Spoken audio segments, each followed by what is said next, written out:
มันไม่มีศีลเพราะไม่สำรวมไม่ระวังกายก็ไม่เรียบร้อยวาจาก็ไม่เรียบร้อยใจก็ไม่เรียบร้อย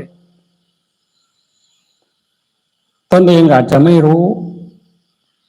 เพราะมันความเคยชินมันมืดมันหนากิเลสมันหนาเกินไปเขาจึงโกงบ้านกินเมืองขายประเทศขายแผ่นดินกันอยู่เนี่ยจะว่ายังไงก็ไม่สน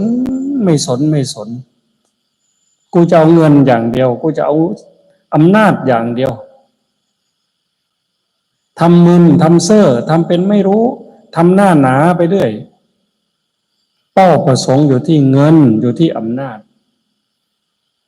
ไม่เชื่อด้วยซ้ำเลยพวกนี้